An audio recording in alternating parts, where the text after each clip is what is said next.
Turabaramukije mu izina rya Yesu abadukurikirana ku izina nitwa Nimubona Jean Marie. Tugiye kuganirira hamwe ijambo ritubwira ngo umushahara ku muntu akorera Imana.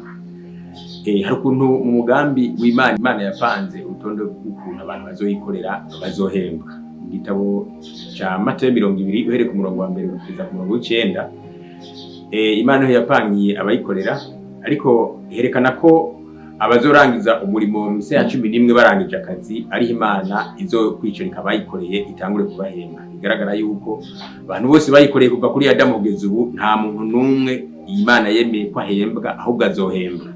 Mu gitabo ca Matayo igice ca 19 uhereye ku murongo wa 27 kugera mu 29, Petero yabajije umushahara igihe yarakuwe ku kazi ko kuroba. Yesu hari amajambo yamwishuye, yamubwiye yuko umushahara w'abantu bose bakorera Imana ari ubugingo budashira. Ikindi nuko Imana izobongera imigisha mu byo bakora muri ubuzima. Naho kuvuga ngo uzohora gukorera Imana usomye imirongo ya Bibiliya mikeyi hanyuma ukwezi guheze ngo baguha amafaranga, uwo murongo muri Bibiliya ntubaho.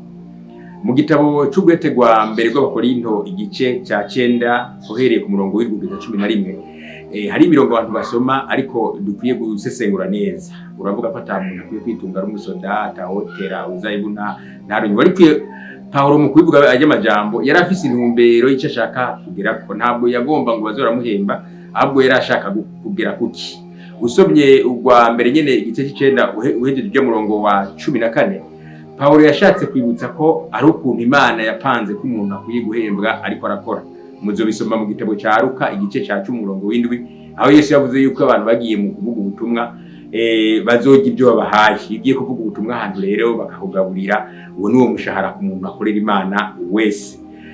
Paulo mbere yatanze n'akarorero ku bantu bakora bavuga ubutumwa mu gitabo c'Ibyakozwe n'Intumwa igice ca 20:33, yuko Paulo nawe yari asanzwe akora akoresha amaboko yiwe, atigeze agora abantu ngo baze baramuha amafaranga.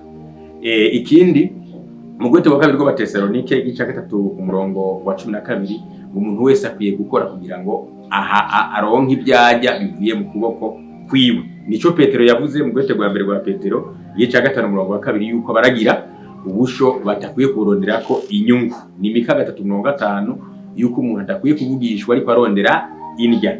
Nezekiri 34 umurongo wa 2 n'wa 3, yuko abaragira badakwiye kwambara ubwoya bw'intama. Ni Yohana 10 umurongo wa 12, yuko tudakwiye kuba abacangiro mu gukorera Imana. Ni Matayo 10 umurongo w'7-8, yuko mu byo dukora byose twabiherewe ubuntu, twe kubitangira ubuntu. Umuntu rero nabumbwe n'ubwo bugingo buhoraho Imana yamwemereye mu izina rya Yesu.